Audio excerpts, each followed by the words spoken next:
아우 냄새. 진짜 미치겠네. 김치 썩은 내가 현관을 뚫고 들어오잖아. 날카로운 하이톤의 목소리가 계룡시 해미르 아파트 105동의 복도를 찢을 듯 울렸다. 센서 등이 깜빡거리며 비춘 현관 앞에는 명품 슬리퍼를 신은 여자가 코를 틀어막은 채 서 있었다. 육군본부 인사처장 박철규 준장의 아내 최미란이었다. 그녀의 앞에는 전투복을 입은 여군 한 명이 고개를 숙인 채 서 있었다. 계급장은 하사. 이름표에는 이시아라는 세 글자가 박혀 있었다. 퇴근 직후 불려왔는지 그녀의 전투화에는 아직 흙먼지가 그대로였다. 죄송합니다. 사모님. 제가 훈련 준비 때문에 퇴근이 좀 늦었습니다. 시아가 정중하게 고개를 숙였지만 최미란의 미간에 잡힌 주름은 펴질 줄 몰랐다. 그녀는 발끝으로 현관 앞에 아무렇게나 던져진 종량제 봉투를 툭툭 찼다. 묶이지 않은 봉투 입구 사이로 붉은 국물이 흘러나와 복도 타일을 적시고 있었다. 이 하사. 군인은 시간 엄수가 생명이라며? 남편한테 그렇게 배웠는데 이 하사는 군인 정신이 좀 빠졌나 봐. 최미란이 비꼬듯 말했다. 죄송합니다. 죄송하면 말로만 하지 말고 행동으로 보여야지. 이거 봐. 일주일 동안 배달시켜 먹은 게 쌓여서 아주 썩고 있잖아. 우리 남편이 냄새에 민감해서 집에 들어오기 전까지 싹 치워놔야 해. 시아가 봉투 쪽으로 다가가려 하자 최미란이 기겁하며 뒤로 물러섰다. 아우 잠깐. 거기서 그냥 들고 가면 국물 다 흐르잖아. 여기서 분리수거 제대로 해서 가져가. 저번에 그냥 버렸다가 경비실에서 인터폰 왔었단 말이야. 시아는 잠시 멈칫했다. 아파트 복도에서 그것도 이 밤중에 음식물 쓰레기를 맨손으로 분리하라는 말인가. 그녀가 조심스럽게 물었다. 사모님 혹시 장갑이나 집게 같은 게 있겠습니까? 그 말에 최미란의 눈이 동그랗게 커졌다.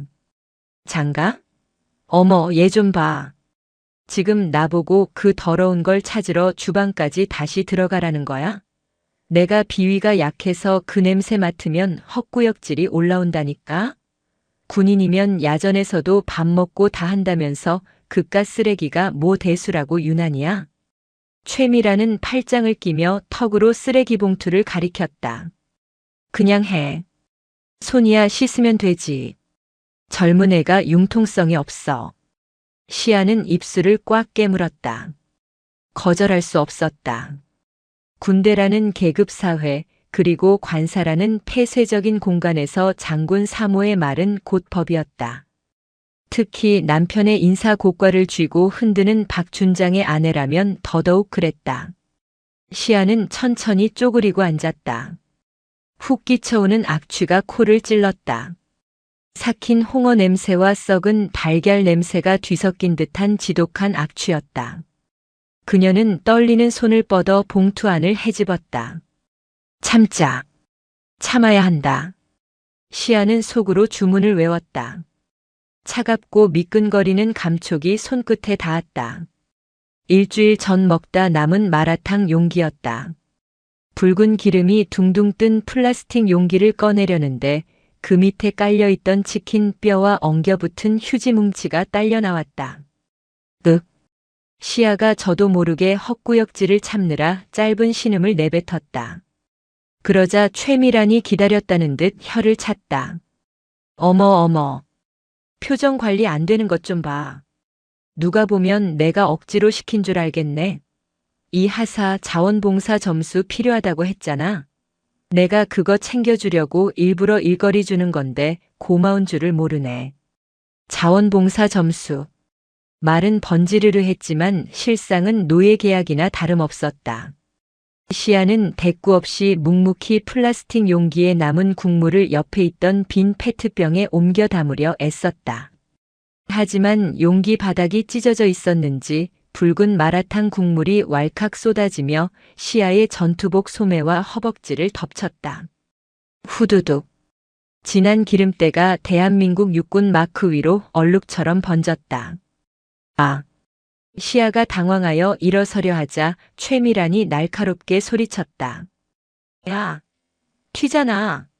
내 슬리퍼에 튀면 내가 물어낼 거야? 이게 얼마짜린 줄 알아? 최미란은 시아의 더럽혀진 전투복은 안중에도 없었다. 오로지 자신의 명품 슬리퍼와 복도 타일이 더러워질까 전전긍긍할 뿐이었다. 시아는 주먹을 꽉 쥐었다. 손톱이 손바닥을 파고들었지만 손에 묻은 오물 때문에 아픔조차 느껴지지 않았다. 서러움이 목구멍 끝까지 차올랐다. 눈시울이 뜨거워지더니 기어코 눈물 한 방울이 툭 떨어져 전투복에 묻은 붉은 찌개 자국 위로 스며들었다. 그 모습을 본 최미란이 코웃음을 쳤다. 뭐야? 지금 울어? 기가 막혀서. 요즘 군대 참 당나라 군대라더니 쓰레기 좀 치우라고 했다고 질질 짜는 거야? 최미란이 허리를 숙여 시아와 눈을 맞췄다. 경멸과 조소가 가득 담긴 눈빛이었다. 그녀는 마치 벌레를 보듯 시아를 훑어보며 시아의 가슴을 후벼 파는 말을 내뱉기 시작했다. 너 같은 고아녀는 백도 없어서 승진도 못할 텐데 내 짬이나 치우다가 우리 남편한테 잘 보이면 너도 좋고 나도 좋잖아. 이게 다 너 생각해서 시키는 거야. 시아의 어깨가 흠칫 떨렸다. 고아. 그 단어가 비수가 되어 심장에 꽂혔다. 부모님이 일찍 돌아가신 건 맞지만 그녀에게는 누구보다 든든한 가족이 있었다. 지금 당장이라도 주머니 속에 핸드폰을 꺼내 삼촌에게 전화를 걸면 이깟 아파트 단지 하나쯤은 순식간에 초토화될 것이었다. 하지만 시아는 그러지 않았다. 제 힘으로 할 겁니다. 삼촌 도움 없이 이시아라는 이름 석자로 당당하게 군인이 될 거예요. 임관식 날 삼촌에게 했던 약속이 족쇄처럼 그녀를 붙잡았다. 시아는 고개를 더욱 깊이 숙였다. 억지로 목소리를 짜냈다. 죄송합니다. 실수했습니다. 알면 빨리 치워. 남편 올 시간 다 됐으니까 그 역겨운 냄새 안 나게 물 청소까지 싹 해놓고 가. 그리고 최미란이 집 안으로 들어가려다 말고 멈춰섰다. 내일 우리 민준이 학교 녹색 어머니회 당번인 거 알지? 아침 7시 반까지 학교 정문으로 와. 군복 입고 가면 애기 좀 살려놔. 쪽팔리게 꾀재재하게 입고 오지 말고 좀 다려 입고 와라. 알았어? 쾅. 대답도 듣지 않고 현관문이 닫혔다. 도어락이 잠기는 소리가 유난히 차갑게 들렸다. 복도에 홀로 남겨진 시아는 멍하니 닫힌 문을 바라보았다. 손에는 썩은 음식물 찌꺼기가 덕지덕지 묻어 있었고 전투복에서는 지독한 악취가 진동했다.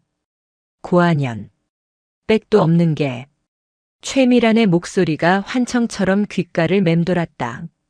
시아는 부들부들 떨리는 손을 들어 올려 전투복 주머니를 더듬었다. 차가운 금속성의 감촉. 녹음기였다. 방금 전의 대화는 하나도 빠짐없이 녹음되어 있었다. 시아는 젖은 눈을 들어 올려 현관문 위에 달린 CCTV를 바라보았다. 붉게 충혈된 그녀의 눈빛은 더 이상 나약한 피해자의 것이 아니었다. 그것은 먹잇감을 노리는 맹수의 눈빛으로 변해가고 있었다. 그래. 어디 계속 짖어봐. 시아가 낮게 은조렸다. 그 짖는 소리가 비명으로 바뀔 날이 머지않았으니까. 그녀는 썩은 쓰레기 봉투를 거칠게 묶었다. 봉투가 터질 듯 팽팽해졌다. 마치 그녀의 인내심처럼. 다음 날 아침 육군본부 인사처장실. 박철규 준장은 모닝커피를 마시며 기분 좋게 신문을 펼쳤다. 그의 책상 위에는 장군이라는 직함을 상징하는 성판별 모양 명패이 번쩍이고 있었다. 충성. 인사과장입니다. 노크 소리와 함께 부관이 들어왔다. 김소령. 무슨 일이야? 아침부터 표정이 왜 그래? 그게 징계위원회 건으로 보고드릴 사항이 있습니다. 박 준장이 눈썹을 꿈틀거렸다. 징계? 누구? 이시야 하사 말입니다. 이번 진급 심사 대상자인데 사모님. 아니, 관사 쪽에서 민원이 들어왔다고 해서요. 아, 그 싹퉁머리 없는 계집애. 박 준장은 피식 웃으며 커피 잔을 내려놓았다. 안 그래도 집사람이 어제 저녁에 난리를 치더라고. 건방지게 말대꾸를 했다나 뭐라나. 감히 장군 와이프한테 대들어. 군기 빠진 것들은 초장에 잡아야지. 하지만 지휘관님, 이 하사는 평정 점수도 상위권이고 근무 태도도 성실합니다. 단순한 사적 갈등으로 징계까지 가는 건 무리가. 김소령. 박 준장의 목소리가 낮게 깔렸다. 자네, 내가 누군지 잊었나? 인사처장이야. 내 식구 하나 못 챙기면서 무슨 인사를 논해? 걔가 뭐 대단한 집 자식이라도 돼? 쥐뿔도 없는 고아라며. 박 준장은 의자 등받이에 거만하게 기대 앉았다. 명령 불복종 및 상관 모욕죄. 그걸로 엮어. 시끄럽게 굴면 옷 벗기겠다고 겁 좀 주고. 알아들었나? 부관인 김소령은 난처한 표정을 지었지만 계급의 무게를 이길 순 없었다. 알겠습니다. 김소령이 나가자 박 준장은 핸드폰을 들어 아내에게 전화를 걸었다. 당신이야. 처리했어? 당연하지. 감히 당신 심기를 거스른 놈은 내가 가만 안 둔다고 했잖아. 징계위원회 열어서 싹을 잘라버릴 테니까 걱정 마. 오늘 저녁에 소고기나 먹으러 갈까? 하하. 박 준장의 호탕한 웃음소리가 집무실을 가득 채웠다. 그는 꿈에도 몰랐다. 자신이 방금 자른다고 말한 그 싹이 사실은 자신을 뿌리째 뽑아버릴 거대한 거목의 가지였다는 사실을. 같은 시각 계룡대 본청 가장 깊숙한 곳. 대한민국 육군 서열 1위 참모총장실. 넓은 집무실의 창가에 서서 계룡산의 능선을 바라보는 한 남자가 있었다. 어깨에 박힌 4개의 별 대장 계급장이 햇빛을 받아 눈부시게 빛났다. 육군 참모총장 이태신 대장이었다. 똑똑. 총장님, 법무실장 들어왔습니다. 들어오라고 해. 이태신의 목소리는 중후하고 묵직했다. 곧이어 법무실장 준장이 긴장된 표정으로 서류 봉투 하나를 들고 들어왔다. 찾았나? 네, 총장님. 지시하신 대로 이시야 하사에 대한 최근 동향 보고서입니다. 이태신은 천천히 몸을 돌려 법무실장을 바라보았다. 평소의 온화한 미소는 온데간데 없고 그의 눈에는 서늘한 기운이 감돌고 있었다. 내 조카가 그 아이가 지금 어떤 취급을 받고 있는지 하나도 빠짐없이 보고해. 법무실장은 마른 침을 삼켰다. 보고서에 적힌 내용은 차마 입에 담기도 민망할 정도로 참담했기 때문이었다. 그게 현재 박철규 인사처장의 관사에서 사실상 가사 도우미와 다를 바 없는 대우를 받고 있는 것으로 파악되었습니다. 또한 어제 저녁에는 법무실장은 말을 잇지 못하고 머뭇거렸다. 말해. 어제 저녁에 무슨 일이 있었지? 박 처장의 부인 최미란 씨가 이 하사에게 음식물 쓰레기를 맨손으로 치우게 하고 폭언을 했다는 정보가 있습니다.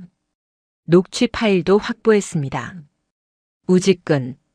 이태신이 쥐고 있던 만년필이 반으로 쪼개졌다. 검은 잉크가 그의 손을 타고 뚝뚝 떨어져 하얀 집무실 바닥을 더럽혔다. 하지만 아무도 그 잉크 자국을 지적할 수 없었다. 총장의 얼굴에 떠오른 분노가 그보다 훨씬 더 검고 짙었기 때문이다. 음식물 쓰레기. 내 형님의 딸이.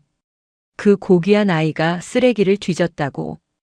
이태신의 목소리가 지옥에서 울려 퍼지는 듯 낮게 깔렸다. 그리고 고아라고 모욕했답니다. 정적. 숨막히는 침묵이 집무실을 지배했다. 이태신은 피 묻은 손을 닦을 생각도 하지 않은 채 책상 위에 놓인 낡은 사진 액자를 바라보았다. 젊은 시절의 자신과 형님 그리고 갓난아기였던 시아가 함께 웃고 있는 사진이었다. 박철규.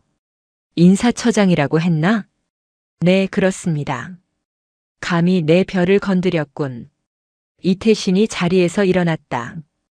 4개의 별이 박힌 정모를 집어드는 그의 손길이 거칠었다. 헬기 띄워. 네. 지금 바로 말입니까? 일정이. 지금 당장 띄우라고. 목적지는 인사처 징계위원회장이다. 이태신의 눈에서 푸른 불꽃이 일었다. 내 오늘 별 하나가 어떻게 떨어지는지 똑똑히 보여주지. 다음 날 아침 7시 30분. 계룡시 엄사초등학교 정문 앞 횡단보도. 이른 아침에 쌀쌀한 공기가 폐부를 찔렀다. 등교하는 아이들의 제잘거림과 학부모들의 차가 뒤엉켜 학교 앞은 북새통을 이루고 있었다. 그 소란스러운 풍경 속에 이질적인 존재 하나가 서 있었다. 바로 이시야 하사였다. 그녀는 최미란이 시킨 대로 전투복을 갖춰 입고 있었다. 왼쪽 어깨에는 녹색 어머니회라는 글자가 선명한 형광조끼를 덧입었고 오른손에는 정지라고 적힌 노란 깃발을 들고 있었다.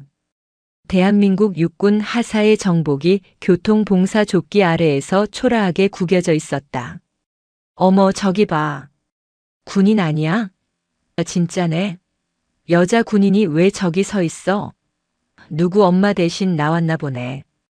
요새 군인들은 저런 것도 해주나 봐. 편해졌네, 군대. 아이를 데려다 주러 온 엄마들이 힐끔거리는 시선과 수군거림이 시아의 귀에 화살처럼 박혔다. 그녀는 모자를 푹 눌렀었다. 얼굴이 화끈거려 견딜 수가 없었다. 국방의 의무를 다하겠다는 자부심으로 입은 군복이었다. 하지만 지금 이 순간 그 군복은 최미란의 대리 출석을 위한 코스프레 의상으로 전락해 있었다. 그때였다. 야, 군인 아줌마. 검은색 고급 세단에서 내린 통통한 남자아이 하나가 시아에게 뛰어왔다. 박준장과 최미란의 아들 박민준이었다. 진짜 왔네. 우리 엄마가 아줌마 시켰지? 민준은 시아를 올려다보며 킬킬거렸다. 초등학교 4학년인 아이의 눈에는 군인에 대한 존경심 따위는 없었다. 그저 엄마가 부리는 힘센 하녀 정도로 보일 뿐이었다. 민준아, 학교 잘 다녀와. 시아가 애써 미소를 지으며 말했다. 하지만 민준은 가방을 고쳐 매며 혀를 쏙 내밀었다. 엄마가 그러는데 아줌마는 백도 없고 돈도 없어서 우리 집에서 일해주는 거래. 공부 못하면 아줌마처럼 된대요. 나갈게. 깃발 똑바로 들어. 아이는 쪼르르 교문 안으로 사라졌다. 시아는 깃발을 든 손을 부들부들 떨었다. 11살짜리 아이의 입에서 나온 말이라고는 믿을 수 없는 독살. 그것은 최미란이 평소 집 안에서 시아를 어떻게 부르고 깎아내렸는지를 적나라하게 보여주는 증거였다. 공부 못하면 너처럼 된다. 시아는 입술을 깨물었다. 그녀는 육군부사관학교를 수석으로 졸업했다. 누구보다 치열하게 살았고 누구보다 노력했다. 하지만 그 모든 노력은 장군 3호의 갑질이라는 거대한 벽 앞에서 무용지물이었다. 삑! 그때 날카로운 호루라기 소리가 시아의 상념을 깼다. 신호가 바뀌었다. 시아는 기계적으로 깃발을 내리고 아이들을 건너게 했다. 멍한 눈으로 허공을 응시하던 그때 횡단보도 신호 대기선 제일 앞줄에 서 있던 검은색 승용차의 창문이 스르르 내려갔다. 이시야? 낮고 굵은 목소리. 시아는 깜짝 놀라 고개를 돌렸다. 운전석에 앉은 남자는 선글라스를 벗으며 믿을 수 없다는 표정으로 그녀를 바라보고 있었다. 도진 오빠? 아니, 지금은 오빠가 아니었다. 육군본부 고등검찰부 소속의 법무관 강도진 소령이었다. 시아의 죽은 아버지와 호형호재하던 사이였고 시아에게는 친오빠나 다름없는 존재였다. 도진은 차를 갓길에 급하게 세우고 차 문을 박차고 나왔다. 성큼성큼 걸어오는 그의 얼굴이 무섭게 굳어 있었다. 너 여기서 뭐 하는 거야? 지금 일과 시간 아니야? 왜 군복 입고 민간 봉사활동을 하고 있어? 아, 그게, 시아는 말문이 막혔다. 최미란의 지시라고 사실대로 말하기에는 자존심이 상했고, 그렇다고 자발적으로 나왔다고 하기에는 상황이 너무 말이 안 됐다. 도진의 시선이 시아의 어깨에 걸린 녹색 어머니회 조끼, 그리고 손에 들린 깃발에 머물렀다. 그리고 깃발 손잡이를 쥐고 있는 시아의 손등에 남은 붉은 얼룩. 어제 묻은 마라탕 국물이 덜 지워진 자국이었다. 박철규 준장댁 아이 학교지, 여기.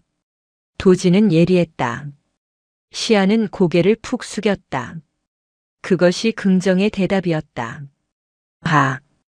도진이 거칠게 머리카락을 쓸어 넘겼다. 당장. 네. 하지만 아직 당번 시간이. 명령이야. 도진의 고함에 주변 학부모들이 놀라 쳐다보았다. 시아는 어쩔 수 없이 조끼를 벗어들고 도진의 차 조수석에 올랐다. 차가 출발하자마자 도진이 핸들을 쾅 내리쳤다. 너 바보야? 왜 이러고 살아? 작은아버지는, 총장님은 이 사실 알고 계셔? 말씀드리지 마세요. 제발요.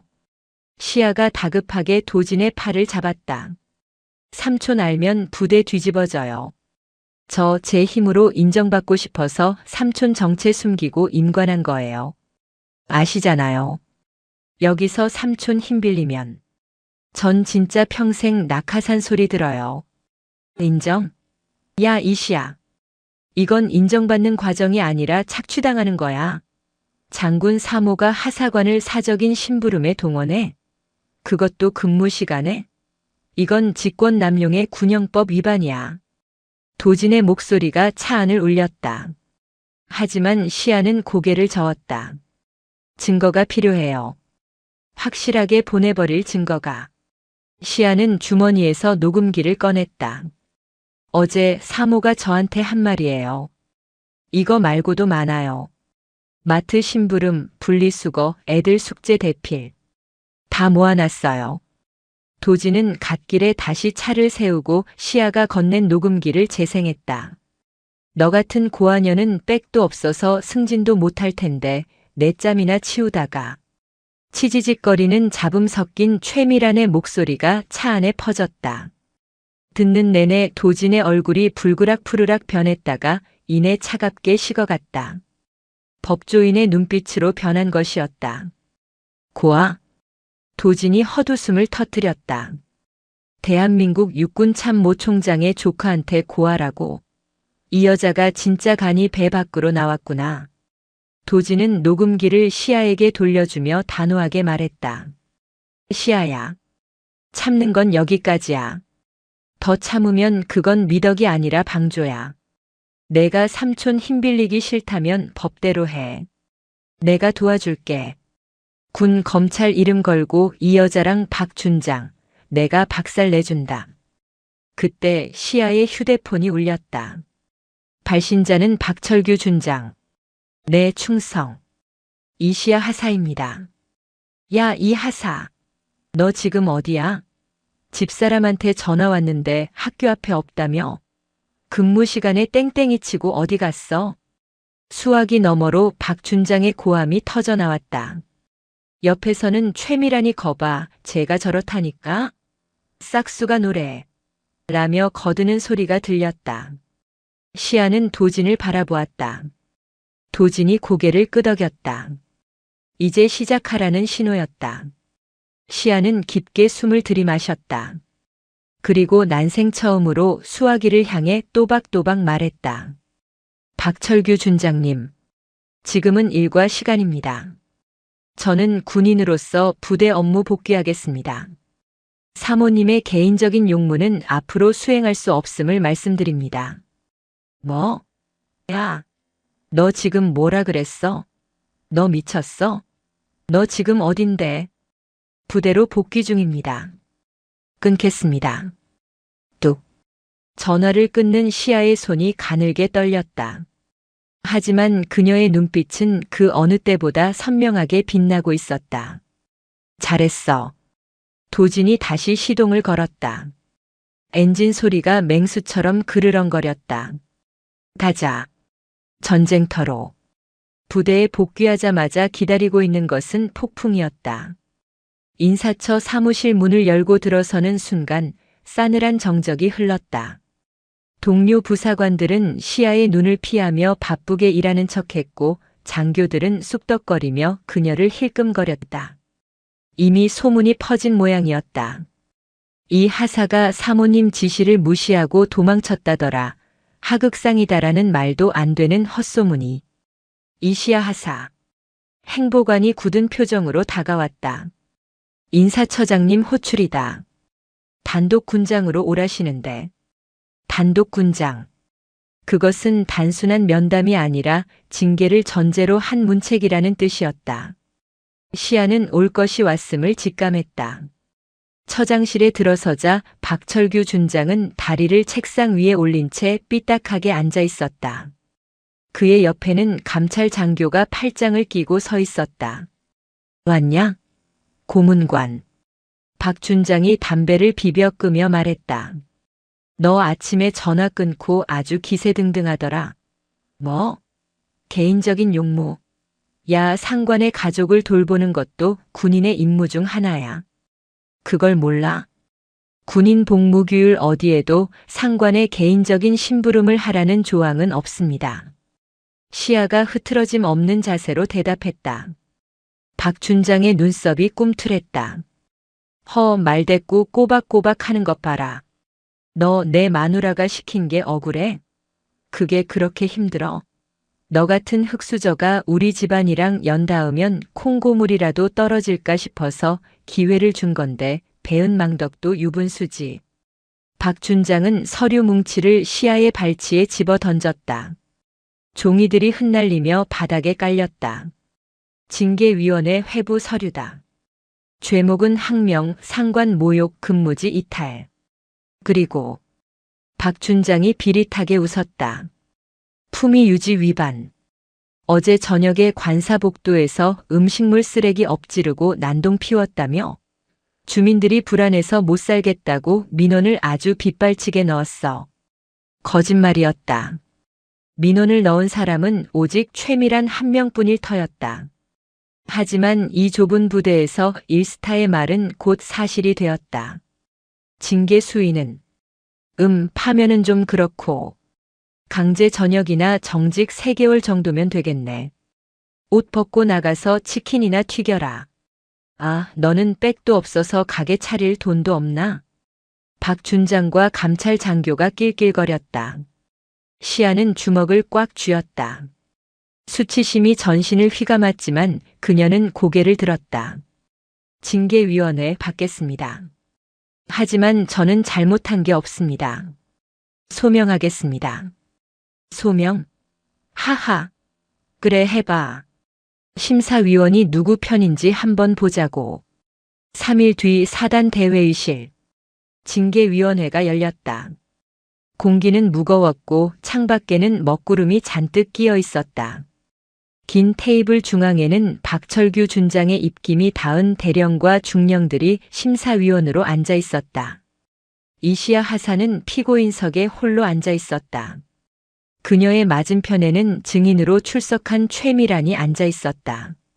최미란은 뻔뻔하게도 눈물을 훔치는 척 연기를 하고 있었다. 존경하는 위원님들. 제가 남편 얼굴 봐서 이 하사를 딸처럼 챙겼어요. 김장할 때도 불러서 수육 먹이고 용돈도 주고. 그런데 이 하사가 뒤에서 제 욕을 하고 다니고 심지어 어제는 제 아이한테 해코지 하겠다는 협박까지. 최미란의 새빨간 거짓말에 시야는 기가 막혀 입이 떨어지지 않았다. 이에 있습니다.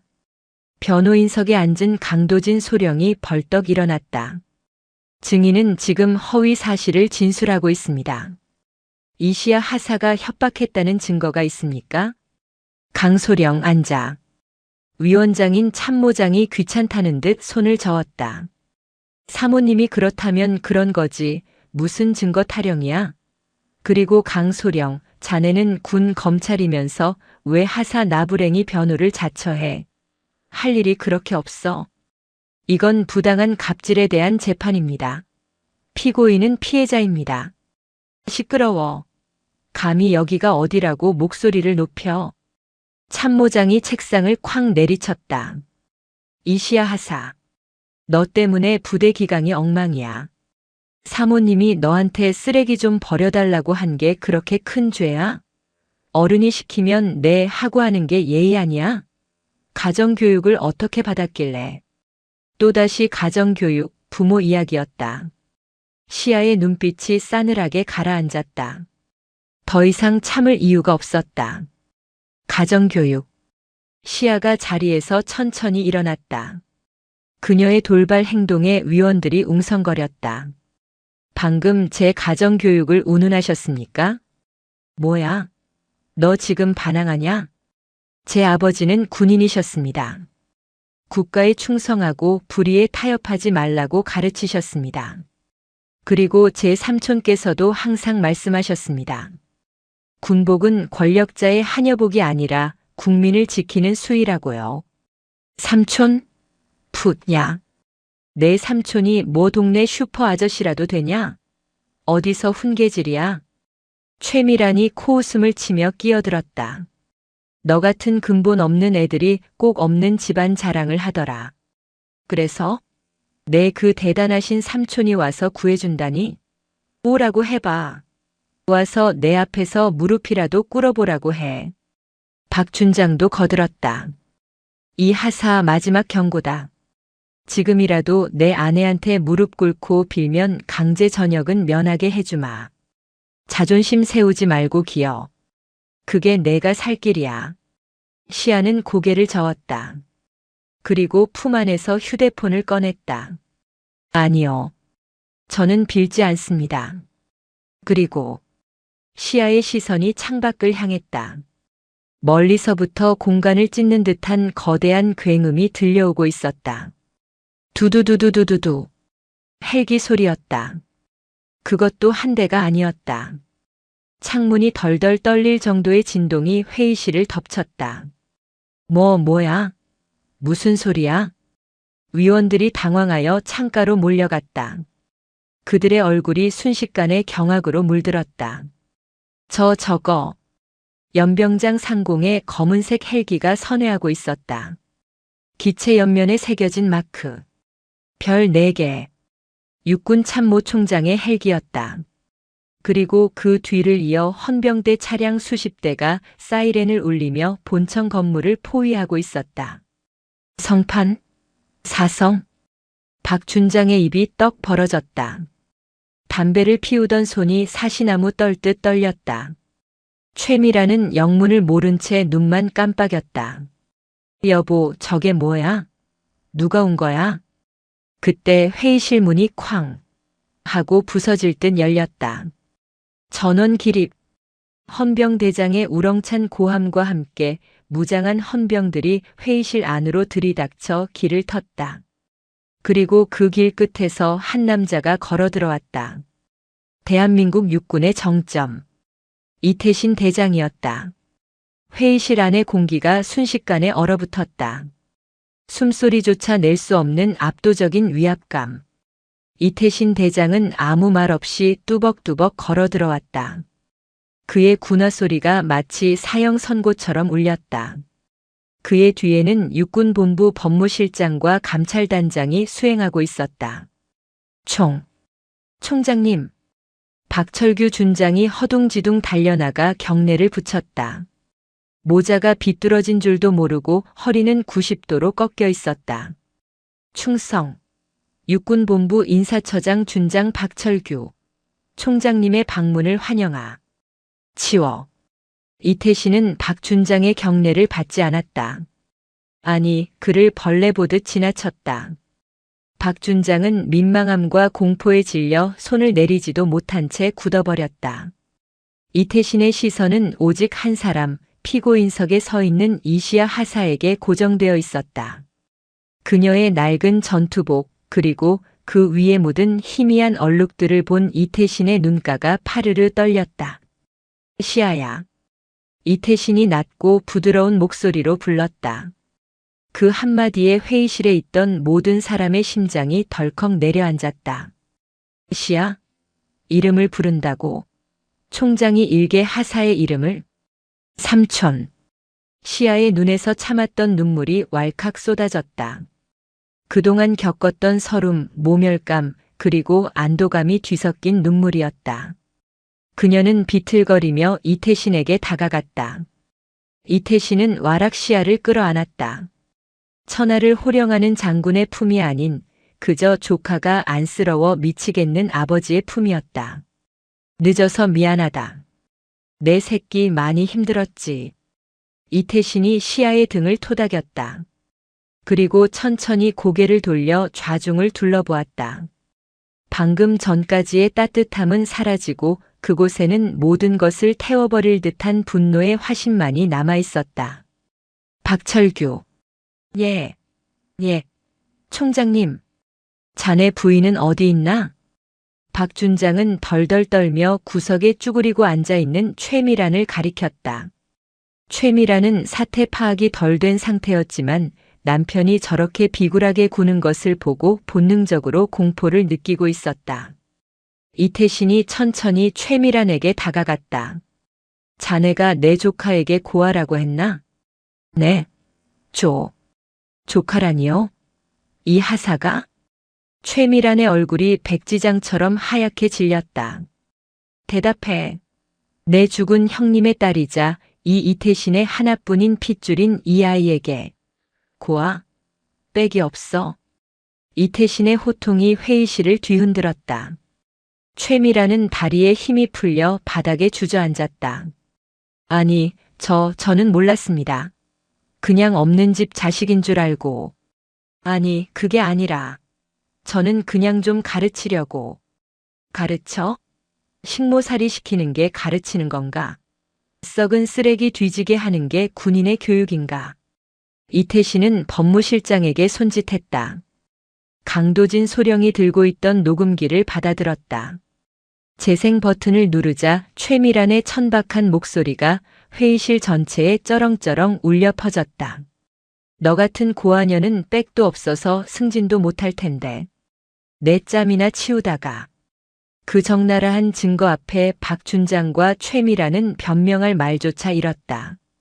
박준장은 털썩 무릎을 꿇었다. 총장님, 죽을 죄를 지었습니다. 한 번만 용서해 주십시오. 제 아내가 무식해서 그렇습니다. 여보.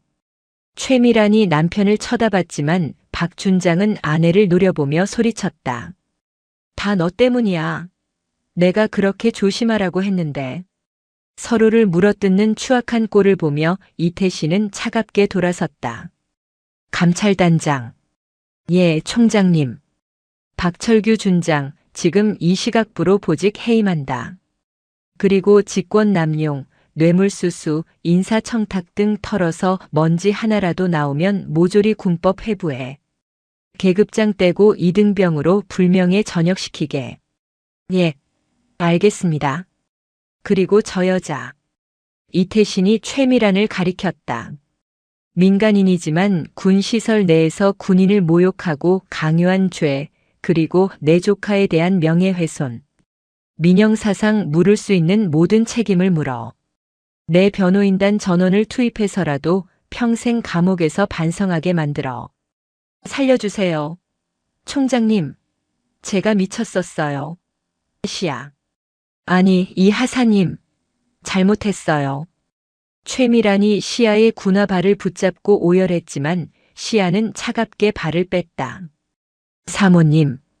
아니, 최미란 씨. 백 없으면 당해야 한다고 하셨죠? 이게 제 백입니다. 억울하세요? 그럼 최미란 씨도 사성 장군 삼촌 두시지 그러셨어요. 시야가 최미란이 했던 말을 그대로 돌려주었다. 그것은 완벽한 미러링이자 가장 잔인한 복수였다. 헌병들이 달려들여 박준장과 최미란을 양쪽에서 끌고 나갔다. 끌려나가는 내내 그들의 비명소리가 복도에 울려 퍼졌다. 상황이 정리되자 이태신은 다시 시야를 바라보았다. 시야야. 네, 총장님. 이제 숨지 마라.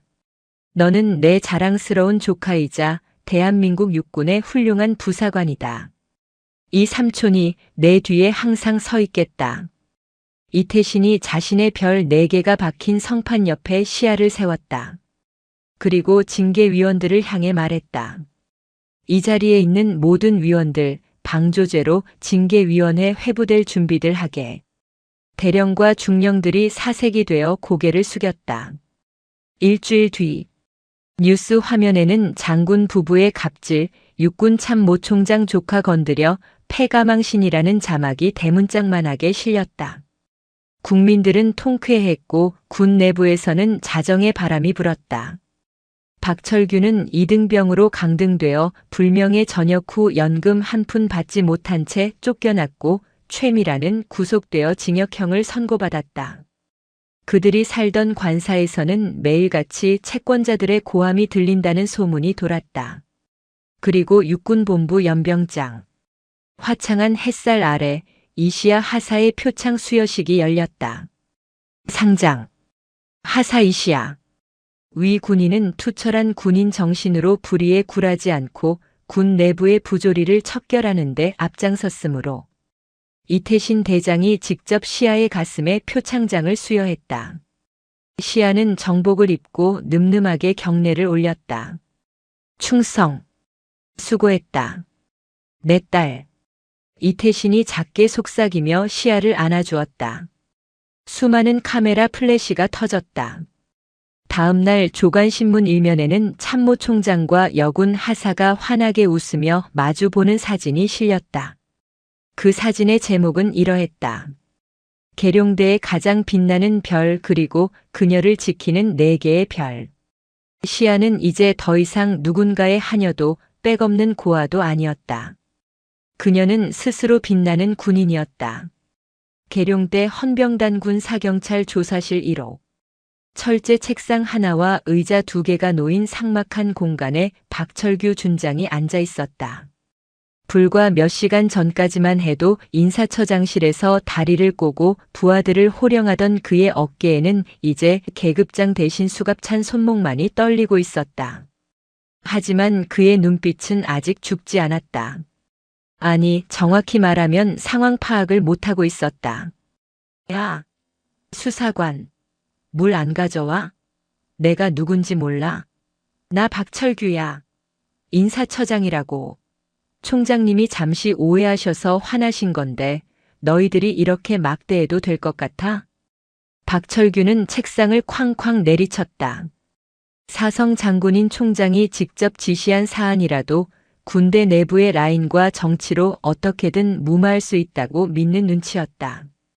조용히 하십시오. 피의자 박철규. 맞은편에 앉은 군 검찰 수사관이 차갑게 대꾸했다. 피의자? 이 새끼가 진짜 돌았나? 야, 법무실장 오라 그래. 내 동기야. 전화 한 통이면 너 같은 건 바로 영창이야. 철컥. 그때 조사실에 무거운 철문이 열리고 누군가 들어왔다. 박철규의 얼굴에 화색이 돌았다. 오, 강소령. 그래, 자네가 올 줄 알았어. 내 변호인으로 온 건가? 거봐, 내가 끈 떨어진 년은 아니라니까. 들어온 사람은 강도진 소령이었다. 하지만 그의 손에는 변호인 선임계가 아닌 두툼한 수사 기록 파일이 들려 있었다. 도진은 박철규의 맞은편에 앉으며 파일을 책상 위에 툭 던졌다. 착각하지 마십시오, 박철규 씨.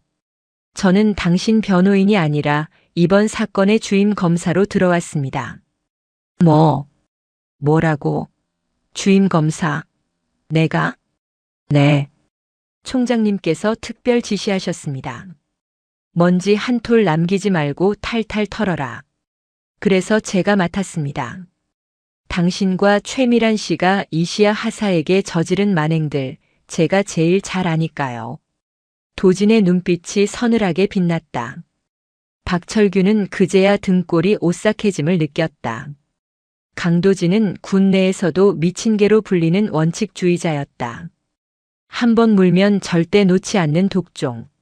자, 시작하죠. 혐의가 너무 많아서 밤을 새워도 모자라겠네요. 직권 남용 권리 행사 방해, 강요죄, 모욕죄, 근무지 이탈교사. 뇌물수수 정황도 포착됐습니다. 뇌물? 야, 이씨야 그 계집애 괴롭힌 건 인정해. 마누라가 시킨 거니까. 근데 뇌물이라니. 그건 모함이야. 박철규가 길길이 날뛰었다. 도지는 피식 웃으며 사진 한 장을 꺼내 밀었다. 이거 작년 진급심사 때 김대령에게 받은 골프채 세트 아닙니까? 시가 500만 원 상당. 그리고 그 골프채 최미란 씨가 이씨야 하사시켜서 몰래 버리라고 했었죠? 피 묻은 채로. 박철규의 눈동자가 심하게 흔들렸다. 그걸 내가 어떻게 해. 이씨야 하사가 증거로 남겨뒀더군요. 버리는 척하고 사진 찍어두고 영수증까지 확보해서 보관하고 있었습니다. 당신들이 식모처럼 부려먹던 그 하사가 사실은 당신들의 목줄을 쥐고 있었던 겁니다. 도지는 몸을 앞으로 숙여 박철규의 눈을 똑바로 쳐다보았다. 당신은 끝났어. 옷 벗는 걸로 안 끝나. 군 교도소에서 썩게 될 거야. 한편 옆방 조사실 2호. 최미라는 박철규보다 훨씬 더 시끄럽게 발악하고 있었다. 이거나 내가 누군지 알아? 장군 3호야. 감히 민간인을 군대에서 가도 인권위원회에 제소할 거야. 내 변호사 불러. 최미라는 헝클어진 머리를 쓸어 넘기며 고래고래 소리를 질렀다. 그녀의 앞에는 여군 수사관이 무표정한 얼굴로 앉아 있었다. 최미란 씨, 당신은 현재 민간인 신분이지만 군사시설 내에서 군인을 상대로 범죄를 저질렀기 때문에 군 검찰과 민간 검찰의 합동 수사를 받게 됩니다. 조용히 앉으세요. 범죄? 내가 무슨 범죄를 저질러? 그냥 어린애 좀 가르친 게 죄야? 걔가 고아라서 가정교육 못 받은 티를 내길래 내가 거두어 준 거라고. 선의를 베푼 사람한테 이렇게 뒤통수를 쳐? 아직도 정신을 못 차린 최미란의 입에서 고아라는 단어가 또 튀어나왔다. 그때 조사실 스피커를 통해 묵직한 목소리가 흘러나왔다. 유리창 너머 참관실에 있던 이태신 총장의 목소리였다. 아직도 그 더러운 입을 놀리는군. 최미란이 소스라치게 놀라 매직 미러반사 유리 쪽을 쳐다봤다. 내가 내 조카를 어떻게 키웠는지 자네가 알 리가 없지. 자네가 그 아이에게 짬을 버리게 하고 개 산책을 시킬 때 나는 그 아이 사진을 보며 매일 밤을 울었다. 형님을 지키지 못했다는 죄책감 때문에. 유리창 너머의 목소리는 분노를 억누르고 있었다. 조사를 거부한다고? 좋아. 그럼 자네가 그토록 자랑하던 장군 3호의 품위가 세상에 어떻게 알려지는지 똑똑히 보게나. 조사실 벽면에 설치된 TV 모니터가 켜졌다. 뉴스 속보였다. 속보 육군 장성 부인 부하 여군에게 노예 갑질 충격 실태. 화면에는 모자이크 처리된 최미란이 이시야 하사에게 손가락질을 하며 쓰레기 봉투를 던지는 CCTV 영상이 나오고 있었다. 시아가 확보해둔 영상이었다. 저게 뭐야? 저게 왜 뉴스에 나와? 최미란의 얼굴이 흑빛으로 변했다. 앵커의 멘트가 비수처럼 꽂혔다. 해당 장군 부인은 피해 장병에게 고아, 하녀 등의 인격 모독적인 발언을 서슴지 않았으며 심지어 자녀의 학교 숙제와 녹색 어머니회 봉사활동까지 강요한 것으로 드러났습니다. 국민들의 공분이 들끓고 있습니다. 최미란은 털썩 주저앉았다. 그녀가 그토록 중요하게 여기던 체면, 명예, 주변의 시선. 그 모든 것이 산산조각 나고 있었다. 뉴스가 보도된 다음 날 대한민국은 발칵 뒤집혔다. 인터넷 포털 사이트 검색어 1위부터 10위까지가 온통 계룡대 갑질, 장군 3호, 음식물 쓰레기 하사로 도배되었다. 청와대 국민청원 게시판에는 갑질 장군 부부를 엄벌하고 이시야 하사를 보호해주세요라는 청원이 올라온 지 하루 만에 20만 명의 동의를 얻었다. 하지만 궁지에 몰린 쥐는 고양이를 무는 법. 박철규와 최미라는 자신들을 변호하기 위해 국내 최대 로펌의 변호인단을 선임했다. 그들은 법적인 처벌을 피할 수 없다면 여론전으로 흙탕물을 일으켜 형량이라도 줄이려는 전략을 세웠다. 인터넷 커뮤니티와 기사 댓글창에 교묘한 악플들이 달리기 시작했다. 근데 저 여군도 문제 있는 거 아님? 얼마나 일을 못했으면 사모가 시켰겠음? 평소에 행실이 안 좋았다던데. 총장 조카라는 것도 사실 구라 아님? 여자가 꼬리쳐서 장군한테 접근했다가 사모한테 걸려서 복수하는 거라던데 키읔키읔. 전형적인 피해자 탓하기와 물타기 수법이었다. 구치소에 수감된 최미란이 변호사를 통해 지시한 짓이었다. 이시아는 관사 내 자신의 방에서 그 댓글들을 보고 있었다. 손이 부들부들 떨렸다. 아무리 강한 척해도 온 세상이 자신을 씹어대는 듯한 공포는 20대 중반의 청년이 감당하기 힘든 무게였다. 시아야. 방문이 열리고 이태신 총장이 들어왔다. 그는 사복 차림이었다. 별 4개가 달린 제복을 벗은 그는 그저 마음씨 좋은 삼촌의 모습이었다. 보지 마라. 똥파리들이 윙윙거리는 소리에 귀 기울일 필요 없어. 삼촌. 사람들이 저보고 꽃뱀이래요. 제가 삼촌백 믿고 설치는 거래요. 전 그냥 군인이 되고 싶었을 뿐인데. 시아가 울먹이며 말했다. 이태신은 시아의 폰을 빼서 엎어두었다. 그래서 내가 준비했다. 똥파리들을 한 방에 날려버릴 살충제를. 네. 오늘 오후 2시. 국방부 브리핑룸에서 공식 기자회견을 할 거다. 너도 같이 가자. 저도요? 하지만 제 신분이 노출되면. 이미 다 알려졌다. 이제는 숨을 때가 아니라 당당하게 나서서 진실을 말할 때야. 내 아버지가 내 형님이 목숨 바쳐 지킨 군복이 부끄럽지 않다는 걸 보여줘라. 오후 2시 국방부 브리핑룸. 수백 명의 기자가 몰려들어 카메라 플래시를 터뜨렸다. 단상에 오른 이태신 총장은 비장한 표정으로 마이크 앞에 섰다. 그 옆에는 정복을 말끔하게 차려입은 이시야 하사가 긴장한 표정으로 서 있었다. 이태신은 준비해온 원고를 읽지 않았다. 그는 곧바로 카메라를 응시하며 입을 열었다. 대한민국 육군참모총장 이태신입니다. 최근 발생한 불미스러운 사건으로 국민 여러분께 심려를 끼쳐드려 죄송합니다. 그는 깊이 고개를 숙였다. 그리고 옆에 있는 시아를 가리켰다. 이 군인은 제 조카입니다. 하지만 조카이기 이전에 국가에 충성하고 국민을 보호하겠다는 신념 하나로 입대한 대한민국의 자랑스러운 육군 하사입니다. 장내가 술렁거렸다. 총장이 직접 혈연 관계를 공식 인정한 것이다. 일각에서 돌고 있는 특혜 의혹이나 꽃뱀 루머는 전부 가해자 측이 퍼뜨린 악의적인 거짓입니다. 여기 증거를 공개합니다. 화면이 바뀌었다.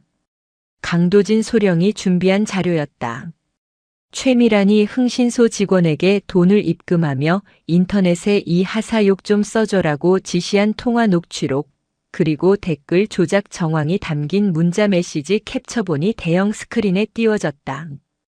기자들의 탄성이 터져나왔다. 저들은 반성하기는커녕 피해자를 2번 죽이는 여론 조작을 시도했습니다. 이에 군은 무관용 원칙으로 대응할 것입니다. 아울러 이태신이 잠시 말을 멈추고 시아의 어깨를 감쌌다. 이시야 하사가 그동안 모아온 갑질 다이어리를 전면 공개합니다. 화면에는 시아가 1년 동안 꼼꼼하게 기록한 수첩 내용이 떴다. X월 X1. 사모님 지시로 아들 학원 픽업. 3시간 대기. X월 X1. 사모님 명품백 수선 맡김. 수선비 내 카드로 결제. X월 X1. 음식물 쓰레기 맨손 처리. 고아라고 욕먹음. 날짜, 시간, 장소, 그리고 당시의 감정까지 적힌 처절한 기록. 그 어떤 거짓 선동도 이 진실된 기록 앞에서는 힘을 잃을 수밖에 없었다. 브리핑을 생중계로 지켜보던 국민들은 분노했다. 여론은 순식간에 반전되었다. 악플은 사라지고 응원 댓글이 폭주하기 시작했다. 구치소 접견실에서 TV를 보던 최미라는 비명을 지르며 리모컨을 집어 던졌다. 끄라고. 저거 다 거짓말이야. 내가 안 그랬어. 하지만 그녀의 절규를 들어주는 사람은 아무도 없었다. 그녀를 변호하던 로펌 변호사마저 짐을 싸고 있었다. 최미란 씨, 이 사건 사임하겠습니다. 증거가 너무 명백하고 여론이 최악이라 승산이 없습니다. 그리고 수임료 입금이 안 됐더군요. 뭐? 야, 내가 나가면 돈 줄 수 있다고. 내 남편이 장군인데 돈이 없겠어? 박철규 씨 말입니까? 방금 들어온 소식인데 박철규 씨 전 재산에 가압류가 들어왔습니다. 뇌물수수 추징금 보전 조치라더군요. 당신들은 이제 빈털털입니다. 변호사는 차갑게 뒤돌아 나갔다. 최미라는 쇠창살을 붙잡고 주저앉았다. 안 돼. 내가 어떻게 쌓아올린 위치인데. 내가 강남 사모님들 사이에서 얼마나 떵떵거렸는데. 그녀의 곁에 남은 건 차가운 콘크리트 바닥과 자신이 뱉은 독설들이 되돌아온 메아리뿐이었다. 2달 후, 보통군사법원 대법정. 박철규와 최미란의 1심 선고 공판이 열리는 날이었다. 법정은 방청객으로 가득 찼다. 군 인권센터 관계자들, 기자들, 그리고 휴가를 내고 찾아온 이시아의 동료 부사관들이 자리를 메웠다. 박철규는 수의를 입고 삭발을 한 채 피고인석에 앉아 있었다. 그의 거만했던 턱살은 쪽 빠져 있었고 눈은 퀭했다. 최미란 역시 화장기 없는 초췌한 얼굴로 고개를 숙이고 있었다. 재판장이 판결문을 읽어 내려갔다. 피고인 박철규. 육군 준장이라는 고위 직책을 이용하여 부하에게 사적 노무를 강요하고 배우자의 범죄를 방조하였으며 뇌물을 수수하고 증거 인멸을 시도한 죄질이 극히 불량하다. 박철규의 어깨가 움찔했다. 이에 피고인을 징역 5년에 처한다. 또한 군인사법에 의거하여 재적 파면하고 뇌물 수수액의 5배에 해당하는 추징금을 부과한다. 땅. 징역 5년. 실형이었다. 군인 연금 박탈은 물론이고 불명예 전역으로 인해 앞으로 사회생활조차 불가능한 중형이었다. 박철규가 비틀거렸다. 다음 피고인 최미란. 최미란이 벌떡 일어났다. 판사님, 저는 정말 몰랐어요. 남편이 시키는 대로 했을 뿐이에요. 저는 가정주부라 법을 몰라서. 피고인 조용히 하세요. 재판장이 안경을 고쳤으며 매섭게 쏘아붙였다. 가정주부라서 사람을 노예처럼 부려도 된다는 법은 어디에도 없습니다. 피고인은 피해자의 인격을 살인에 가까울 정도로 짓밟았으며 반성은커녕 여론 조작을 시도하여 2차 가해를 입혔습니다. 그게 아니라 피고인 최미란에게 징역 3년을 선고한다. 법정 구속을 유지한다. 땅. 최미란의 입에서 악 하는 비명이 터져나왔다. 3년? 내가 감방에서 3년을 살라고. 말도 안 돼. 여보, 뭐라고 말 좀 해봐. 당신 장군이잖아. 총장님한테 전화 좀 해봐. 그녀는 교도관들에게 끌려나가면서도 끝까지 남편의 계급을 찾았다. 하지만 박철규는 고개를 떨군 채 아무 말도 하지 못했다. 이미 그의 어깨에는 별이 없었다. 그저 죄수 번호가 적힌 명찰만이 붙어 있을 뿐이었다. 재판이 끝나고 법원 밖으로 나온 이시아는 맑은 가을 하늘을 올려다보았다. 가슴속에 꽉 막혀있던 체증이 쑥 내려가는 기분이었다. 축하한다, 이 중사. 옆에서 기다리던 강도진 소령이 웃으며 다가왔다. 시아의 계급장은 어느새 하사에서 중사로 바뀌어 있었다. 특진이었다. 중사 이시아. 감사합니다. 시아가 씩씩하게 격려했다. 아, 그리고 이거. 도진이 서류 봉투 하나를 건넸다. 최미란이랑 박철규 재산 압류에서 받아낸 위자료 공탁금 통지서야. 액수가 꽤 커. 그 사람들이 평생 모은 돈 내가 다 가져온 셈이지. 이 돈. 시아는 잠시 통지서를 바라보았다. 기부하고 싶습니다. 기부? 네. 군대 내에서 저처럼 힘없는 부사관들이나 병사들이 법률 지원을 받을 수 있는 재단을 만들고 싶어요. 삼촌. 아니, 총장님께도 말씀드렸고요. 도진이 감탄하며 고개를 끄덕였다. 역시 그 삼촌의 그 조카네. 알았어. 내가 법적인 절차 다 도와줄게. 그때 검은 세단 한 대가 법원 앞에 섰다. 뒷문이 열리고 이태신 총장이 내렸다. 그는 환하게 웃으며 시아에게 두 팔을 벌렸다. 우리 조카 재판 보느라 고생했다. 가자. 오늘 저녁은 내가 좋아하는 삼겹살이다. 관사에서 삼촌이 직접 구워주마. 총장님이 구워주시는 삼겹살입니까? 이거 영광인데요. 녀석 퇴근하면 그냥 삼촌이라니까. 시아는 삼촌의 품에 안겼다. 그녀의 뒤로 죄수 호송버스에 실려가는 박철규와 최미란의 모습이 보였다. 철창 사이로 보이는 그들의 표정은 절망 그 자체였다. 시아는 이제 더 이상 그들을 보며 떨지 않았다. 그녀는 자신의 길을 갈 뿐이었다. 흙수저, 고아, 백없는 하사라는 딱지를 떼어내고 스스로 빛나는 진짜 군인으로서의 길을. 청주 여자교도소. 차가운 시멘트 바닥에서 웅크리고 자던 최미라는 기상 나팔 소리가 아닌 교도관의 날카로운 고함에 눈을 떴다. 5023번. 안 일어나? 점호 준비 안 해? 추워. 보일러 좀 틀어달라니까. 최미란이 습관처럼 짜증을 부리며 눈을 비볐다. 하지만 눈앞에 보이는 건 아늑한 관사 안방이 아니라 곰팡이 핀 천장과 쇠창살 뿐이었다. 그녀는 이제 장군 사모님이 아닌 수인 번호 5023번일 뿐이었다. 이 아줌마가 아직도 정신 못 차렸네. 여기가 호텔인 줄 알아? 같은 방을 쓰는 덩치 큰 여죄수 일명 왕언니가 최미란의 옆구리를 발로 툭 찼다. 아, 왜 때려요? 목소리 안 낮춰?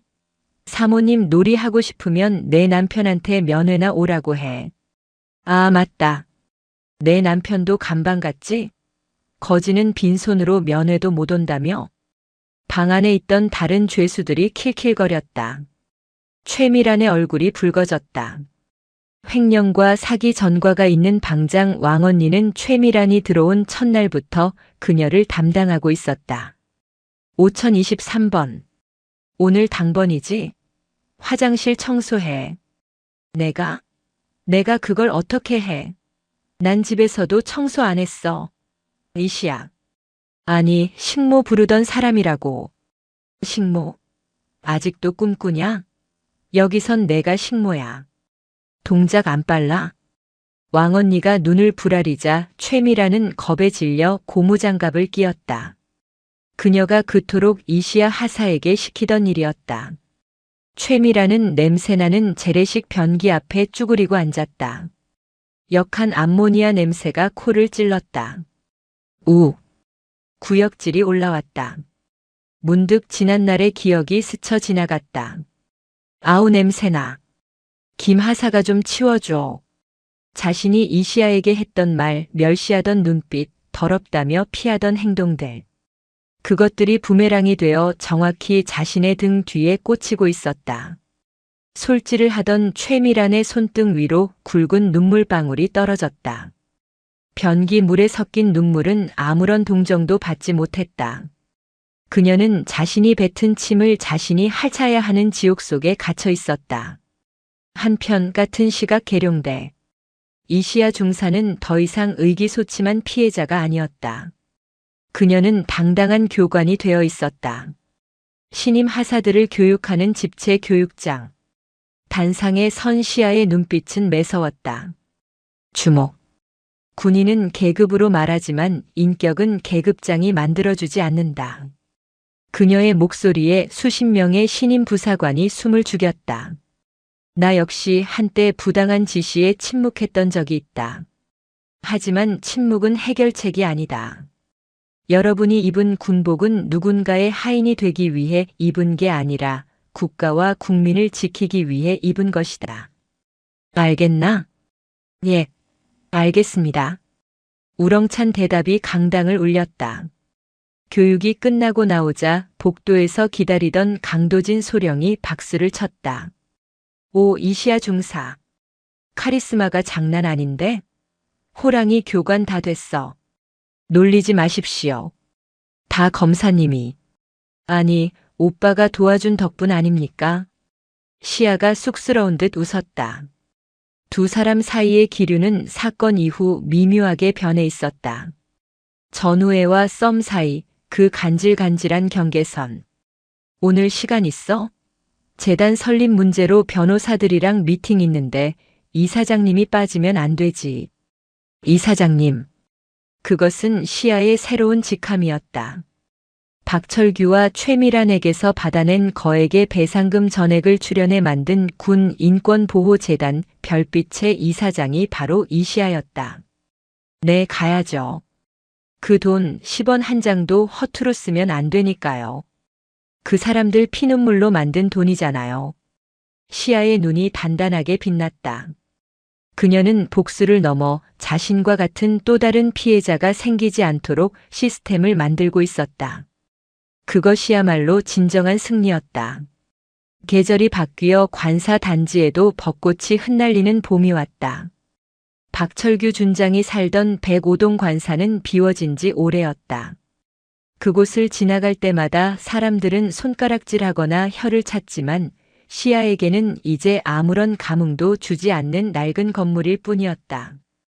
시아는 퇴근길, 벚꽃길을 따라 걷고 있었다. 옆에는 사복 차림의 강도진이 나란히 걷고 있었다. 시아야. 네. 기억나? 너 학교 앞에서 녹색 어머니회 조끼 입고 서 있었을 때. 도진의 말에 시아가 피식 웃음을 터뜨렸다. 당연히 기억나죠. 그때 오빠가 차 세우고 화내지 않았으면 전 평생 그렇게 살았을지도 몰라요. 바보처럼. 아니야. 넌 바보가 아니었어. 지키고 싶은 게 있어서 참았던 거지. 내 자존심보다 홀로 계신 어머니 걱정 때문에. 도진이 걸음을 멈추고 시아를 바라보았다.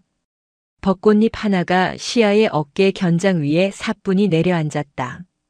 도진이 손을 뻗어 그 꽃잎을 떼어주었다. 이제는 참지 마.